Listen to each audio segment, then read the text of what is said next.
After creating more than 22 courses and teaching more than 60,000 students from all over the world and literally generating tens of thousands of dollars from these two online course marketplaces, from Skillshare and Udemy, I know exactly all the parameters that you should take into consideration when choosing where to upload your course, right? So Skillshare is completely different from Udemy. Udemy is completely different from Skillshare. And in this video, we're analyzing everything you need to know exactly where your course will find more success. So we're gonna start with the first difference between Skillshare and Udemy, and it's the fact that Skillshare is more consumption-based than Udemy, while Udemy is more information-based. This means that on Skillshare, the payment model there is consumption-based. You're getting paid based on the amount of premium minutes that your courses have been consumed, right? So students on Skillshare pay a yearly subscription. I think it's something like $100 per year. And you as an instructor are getting paid based on the amount of minutes that your courses have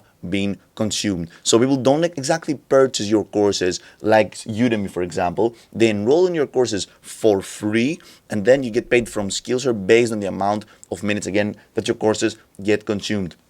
This means that on Skillshare, the content needs to be structured in a way in which there is flow between the lessons and you engage your student for a bigger amount of time. The more you engage your student, the more minutes of your courses that gets consumed, the more money you will be generating on Skillshare. Now, on the other hand, Udemy is information-based, right? People enroll in your courses, and once they enroll, once they pay for your courses, then it doesn't really matter if they watch 1 minute or if they watch the whole 10 hours, if you will, of your course.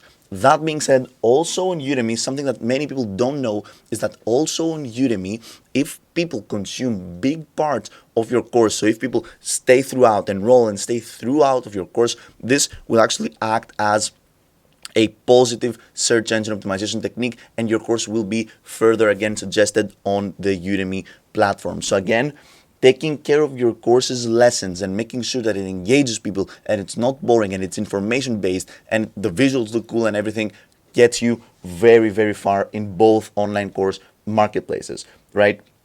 The second thing that you need to know is that on Skillshare, we have less competition on high and in-demand class topics, where on Udemy, we have very high competition, so higher competition and higher stakes. On Skillshare, it's actually not that hard to infiltrate a relatively saturated niche and actually generate income and make it happen. For example, ChatGPT, AI, it's something very popular, right? Many people have created courses on AI and ChatGPT. It is considered in the online course world to be a pretty saturated topic. There are many courses on AI, there are many courses on ChatGPT. I have created myself more than 10 different courses, or I think 8 different courses on AI and ChatGPT with, of course, different variations of AI and ChatGPT for marketing, for example, for entrepreneurs, all that stuff, right? And I found actually huge success on Skillshare where there is less competition. It's not that hard. What I'm saying that it's not that hard to dominate at least also a saturated niche on Skillshare. The same courses around AI and ChatGPT that have found great success, my courses on Skillshare that I have cross-uploaded on Udemy, so the exact same course with the exact same information that are professionally made, that are engaging, right, and they have again found great success on Skillshare. On Udemy, they didn't actually find that huge success. They generated income, obviously, but they didn't find that huge success like they found on Skillshare. Why? Because the competition on Skillshare is way higher. There are many, many courses there on various subjects, but the stakes are also way higher. So you see top performing courses on Skillshare on a category like AI and ChatGPT, they could be generating $2,000, $3,000, $4,000 per month, but top courses on AI and ChatGPT on Udemy, they could be generating $10,000, $20,000, $30,000 at least per month dollars, right? So obviously competition is way higher, but the stakes are also way higher on Udemy. If you manage to dominate a niche on Udemy, this will generate you an insane amounts of money. On Skillshare, it is way easier to dominate a niche, but the stakes aren't that high. That being said, for beginners, I always suggest to start from Skillshare because it is a very course creator friendly, if you will, environment to start and boost in those first steps of yours in the course creation process, right? The next thing you need to understand is that Skillshare has way more strict guidelines regarding course creation lessons, the topics, the way you teach, compared to Udemy, which is actually way more friendly for new course creators.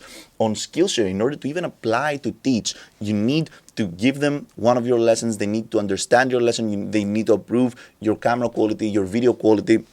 So they actually have more strict guidelines. And in my opinion, I think that this happens because on Skillshare, it is actually very, very easy to start generating income from your first course. So again, the students that I work on a one-on-one basis, we always create first courses on Skillshare, and they see that immediately once they create their course, once they upload it on Skillshare, the next day they start generating income. So it's very easy to actually start generating income on Skillshare. And this is why I think they have more strict guidelines. This is why having a person like me to coach you again on how to navigate through these guidelines on what you should do and what you shouldn't do, it will just help you and save you huge amounts of time and energy. Again, on Udemy, it's very easy to upload your course there. You don't have to go through an onboarding process. You just create a profile, drag and drop the videos, and you can upload the course on Udemy. The next thing that you need to take into consideration is that Skillshare is better than Udemy if you want to get profitable as soon as possible, right? So Skillshare is more of a get profitable as soon as possible game, whereas on Udemy, it is a more of a long-term game. So again, on Skillshare, once you upload your course, you can be generating dollars immediately on the next day, whereas on Udemy, it's more of a long-term game. So you need to be gaining enrollments, you need to be gaining reviews, then the ball starts to roll. And there are actually many techniques in which you can gain reviews and enrollments better. For example, sharing some of your coupons on Facebook groups or giving some of your coupons again away for free. But that being said, do not think that you cannot generate huge amount of dollars on Skillshare. It is actually easier, in my opinion, to generate income on Skillshare than to generate income on Udemy, just because Udemy is a long-term game and you need to be very, very certain of the parameters that you have tweaked in your courses to find success on Udemy. It is actually easier to make money on Skillshare than it is to make money on Udemy, from my opinion, after again creating 22 courses and having more than 60,000 students enrolled from all over the world, right? Now, the next thing is that Skillshare is actually a smaller marketplace than Udemy, and uploading there, teaching there, being in that community feels like a family, rather than on Udemy, which is a way bigger marketplace. Again, many more people than on Skillshare go to Udemy to consume courses, more students, right? And it feels like a corporation. So that's something that you should take into consideration. For example, on Skillshare, after creating my first, I think, 10 courses, I was invited because my courses were very good and were finding success. I was invited to become a top teacher on Skillshare. So I entered this community of top teachers where they share all their secrets and you communicate with other top teachers and you get, let's say, informed about new updates and all of that stuff before other teachers. And again, this really feels like a family. On Udemy, I know people that generate tens of thousands, if not hundreds of thousands of dollars, and they never talked to anyone from Udemy. Again, it's way more colder because, again, obviously, it is a huge corporation compared to Skillshare, which just feels more like a family. Finally, the final thing that you need to understand between Skillshare and Udemy is that on Skillshare, quality means more than quantity. It's more important for your courses on Skillshare to be quality-based than quantity-based. On Udemy, the exact opposite happens, right? You see bigger courses, 12 hours, 15 hours of content, 20 hours of content that are of very, very bad quality. And it all comes down to the profile of the student on Skillshare and Udemy. A profile of the student on Udemy is someone that just wants to buy content and get educated because they see on the landing page, for example, the amount of hours of your content and they feel like they want to get a bang for their buck, so they just purchase the courses that are bigger in length, right? On Skillshare, they watch the introductory video if they like what they see, because again, it is more consumption based, then they will stick around and just binge watch your course or watch throughout your course like it's YouTube. So what would I suggest you? Should you upload on Skillshare or you should upload on Udemy? What I always suggest on my students when I work on a one-on-one basis, and by the way, this is something that it's very expensive information, but I'm giving to you for free.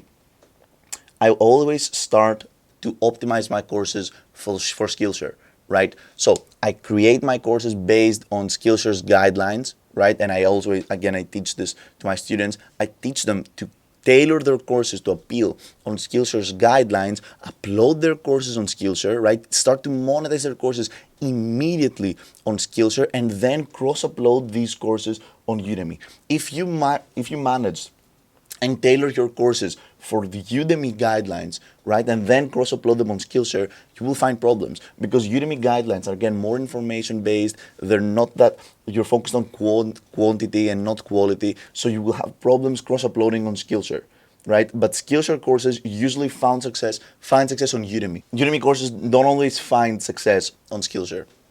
If I were to give you a final tip, is that because, again, as we said, courses on Udemy that are more lengthy tend to find more success. A very amazing thing that I figured out through trial and error and through making this mistake myself is that a very cool thing for Udemy, if you want to actually grow on Udemy, is that you can bulk upload courses into masterclasses. Let's say, for example, that you got 22 courses like me on Skillshare. You can combine some of them, combine 2 courses or 3 courses or 4 courses of these 22 courses into a masterclass if they're under the same umbrella, if they're under the same niche. So if I have, for example, 4 courses that are 4 hours long each, I can create one big Udemy masterclass that is 16 hours long. And you can imagine that, again, because on Udemy, quantity gets paid, these courses that I will cross-upload from Udemy, from Skillshare to Udemy, that will be bulk uploaded into a masterclass, will both have quantity and quality. And this is the recipe for success on Udemy. So I hope you enjoyed this video. If you want more information, I invite you to talk with me on a one-on-one basis. If you're serious about this course creation process, you can find the link in the first link in the description again, and we can see you in the next video.